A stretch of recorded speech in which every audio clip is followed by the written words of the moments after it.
Everybody. Today, Honey is going to continue reading Wayside School Beneath the Cloud of Doom, written by Louis Shacker and illustrated by Tim Houch. Chapter 8 Science 29 hands were raised.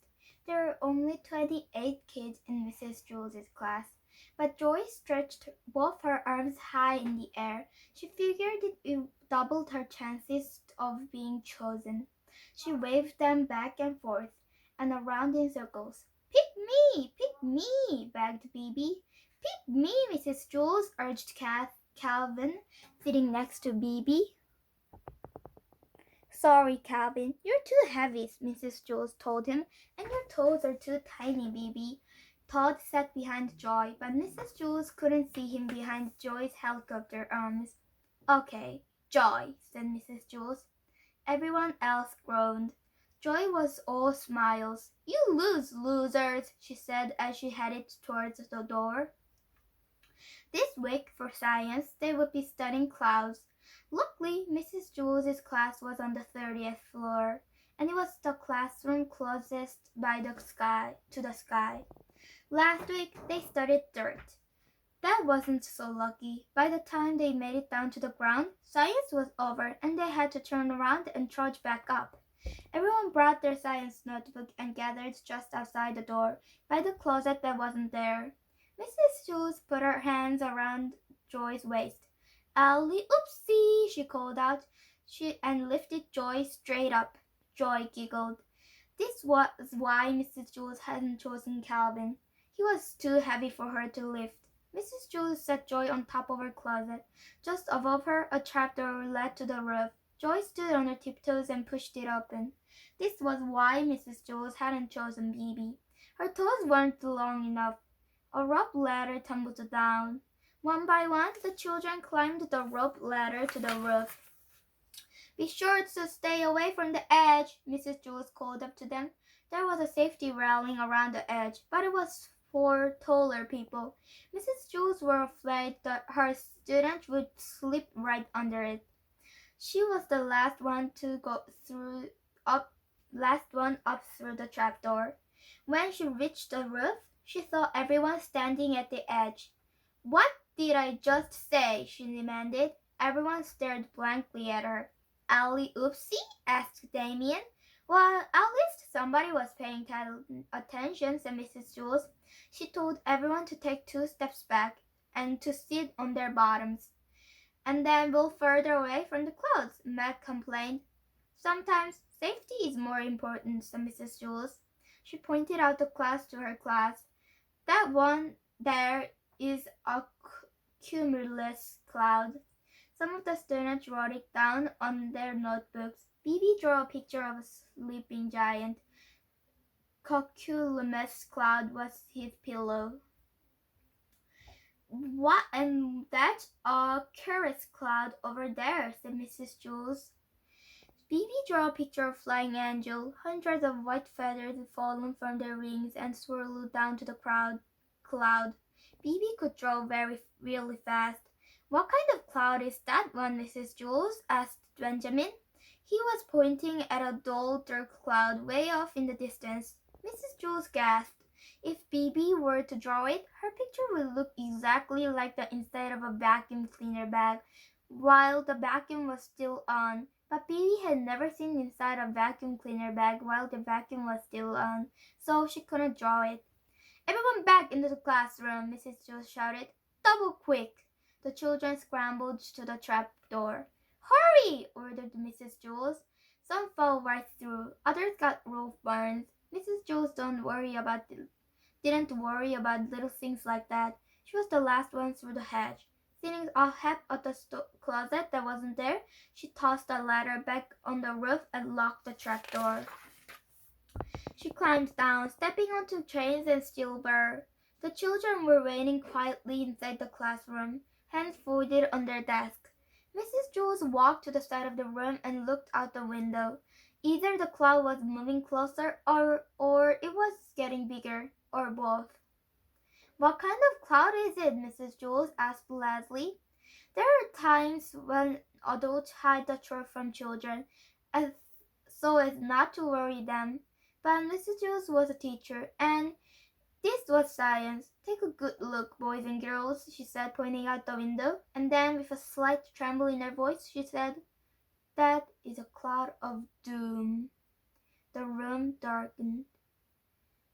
Chapter 9. The Gong. Louis, the yard teacher, was filling a green bowl with air when the cloud of doom cast its gloomy shadow over the schoolyard. He felt an eerie chill as he pushed down on his air pump. Suddenly, there was a loud bang, and the next thing Louis knew, he was lying on the blacktop. He slowly sat up. He wiggled his fingers. He stuck out his tongue and moved them from side to side. He seemed to be okay. He stood up, still a little wobbly. Bits of green rubber was scattered across the playground. His air pump was on the other side of the dodgeball circle. The ball must have exploded from too much air, he realized. He always tried to put his maximum amount of air into each ball. The kids liked them bouncy. The bouncier, the better. He picked up a piece of green rubber, then another, then another. There already weren't enough balls to go around. The school couldn't afford to lose another one. He'd have to sew it back together. In the end, he found 73 pieces. It was usually dark for this time of day. He hoped he hadn't missed any. The gong, he remembered. He hurried to the principal's office, stuffing cotton balls into his ears as he ran. "You're late, Louis," said Mr. Kidgewater, but Louis couldn't hear him. He wheeled the giant gong out of the office to the bottom of the stairs. At one time, the gong had been bright and shiny, but that was before Louis's time. Now it was dull and heavy-dented. A large mallet, was also made of iron, hung from the hook bolted to the gong's wood frame. Louis unhooked it, and then took a couple of steps backward to steady himself. The mallet was heavy, even for someone as strong as the yard teacher. He handed it to Mr. Kidgewater, who easily raised it over his shoulder. Mr. Kidgewater had thick arms, a thick neck, and a thick head. Louis started the countdown. 10, 9, 8. There was a red dot in the center of the gong. On the count of 1, Mr. Kidgewater swung the mallet and hit it dead center. Gong! Despite the cotton balls, the sound rattled inside Louis's head and echoed up and down the stairs.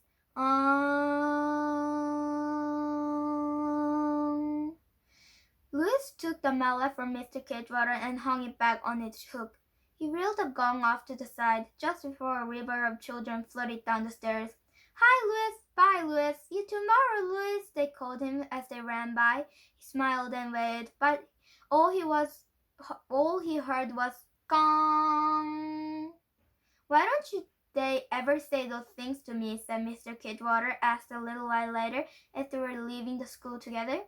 "Maybe if you did something nice," Louis suggested. "Like what?" asked the principal. "Maybe let a kid ring the gong." "No way," snapped Mr. Kidgewater. "That's the best part about being principal." "Or how about getting some more balls for recess?" Louis suggested. "Too expensive," said Mr. Kidgewater. What if I pay for them?" asked Louis. Mr. Kidgewater laughed. "You? Where would you get that kind of money? Did you rob a bank?" "I have money," said Louis. "I've written some books about Wayside School." "And you got paid for that?" Mr. Kidgewater asked. Louis shrugged. Mr. Kidgewater frowned. Louis hoped he hadn't broken the law. "Do you mention me in the books?" asked Mr. Kidgewater. "Maybe once or twice," Louis admitted. "You don't say anything bad about me, do you?" said Louis. "You should write a chapter about me," declared Mr. Kidgewater. "Call it The Best Principal Ever, with 3 exclamation points.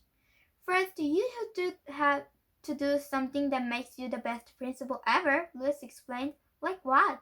"Let a kid ring the gong." This time, Mr. Kidgewater hadn't snapped at Louis. He was thinking about it. Louis looked up at the gloomy cloud. He hadn't paid much attention to science back when he was going to school. He didn't know it was a cloud of doom. Had he known he had ever was made such a dangerous suggestion to Mr. Kidwater. Chapter 10 Stuck. Everyone has a special talent. Phoebe can draw, Joe can stand on his head and sing jingle bells. But this story isn't about Phoebe or Joe, it's about Dana. Dana can make funny faces. Just by puffing out one cheek and raising the opposite elbow, she can make Jenny and Leslie crack up every time. Or there's the one she calls her goofball face. She puts her glasses on upside down. Then she pulls down one corner of the mouth with her pinky finger. With her other hand, she tugs her earlobe. When Damien and Myron saw that one, they laughed so hard that they bumped heads. Even Mrs. Jules laughed at Dana's funny faces. But you need to be careful, Dana, she warned. You don't want your face to get stuck that way. Dana wasn't worried about that. No matter how weirdly she stretched it, her face always bounced back. But that was before the cloud of doom settled over the school. It had been there a week now, even as other clouds surfaced fast. Each day it seemed to grow a little bit larger. Dana and Leslie were on the playground, waiting for Jenny. It was recess, and Jenny went to get Patches from Louis. Patches was the ball that Louis had blown up, in more ways than one. Louis had never found all the pieces, and had to cut up an old yellow raincoat to fill in the gaps. Jenny, Leslie, and Dana liked the Patches the best because it was possible to predict which way it would bounce.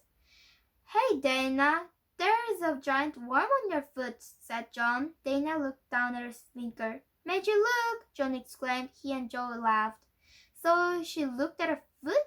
asked Leslie. "What's wrong with that?" "There wasn't even a worm!" exclaimed Joe. Dana felt like a big doofus. Why she always fell for John's tricks. She made her doofus face. She closed her right eye, raised her left elbow, puffed out her right cheek, and stuck out her tongue. When John looked at it, he suddenly felt like a big doofus. "Sorry," he muttered. "It was just a dumb joke." He hung his head and walked away. Joe followed. Dana felt sad for John. She hadn't meant to call him a doofus. She had just wanted to make him laugh. She liked it when John teased her. Jenny returned with Patches. "You missed it," said Leslie. "Dana got back John good." Jenny turned to Dana. "Why are you calling me a doofus?" she asked. Dana didn't realize she was still wearing her doofus face. She tried to pull her tongue back in, but it wouldn't budge. Her cheek wouldn't unpuff. Her right eye remained shut, and her left eyebrow stayed up. "That's not nice," said Jenny. "Oh," said Dana. "Oh my gosh!" exclaimed Leslie. "Is your face stuck?" Dana nodded. Her toothless face moved up and down. "So you're not saying it on purpose?" asked Jenny. Her toothless face turned right and then left. It's the cloud of doom!" exclaimed Jenny. Leslie covered the mouth with her hand. The three girls looked up at the dark and swirling cloud. "I'll get Louis," Leslie said, then hurried away. She returned with the art teacher a short while later. Louis laughed when he saw Dana. "It's your doofus face," said Jenny.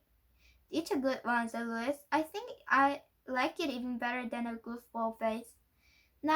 But now her face is stuck that way," said Leslie. Louis thought a moment, then blew her whistle real loud. Jenny and Leslie covered their ears. Dana's face remained stuck. Louis didn't really expect it to work.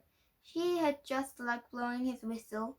Kids from all over the playground came running at the sound of it. "Watch out, Louis!" asked Todd. "Dana's face is stuck," Jenny explained. "Really?" asked Todd. He poked Dana's puffed-out cheek. It was like poking a rock. Mr. Kidwater also heard the whistle. "Out of my way! Let through!" he ordered as it made its way to Louis and Dana. "What's going on here?" he demanded. He looked at Dana. Dana looked back at Mr. Kidwater. Their eyes locked. It became a staring contest. Everyone wondered who would blink first. But Dana couldn't blink. Finally, Mr. Kidwater turned away. "Cute kid," he said, then patted Dana on the head. He headed back to the building. Dana's face instantly popped back into place. Your face is fixed, exclaimed Jenny. Dana smiled, but when she made her face return to just plain normal, she didn't want her smile to get stuck. Even that could be unpleasant. As long as they're under the cloud of doom, she would have to be very careful with her facial expressions. Mr. Kidwater walked quickly back to his office. He shut the door behind him. He was sticking out his tongue. His left eye was shut tight. His right elbow was raised, and his left cheek was all puffed out.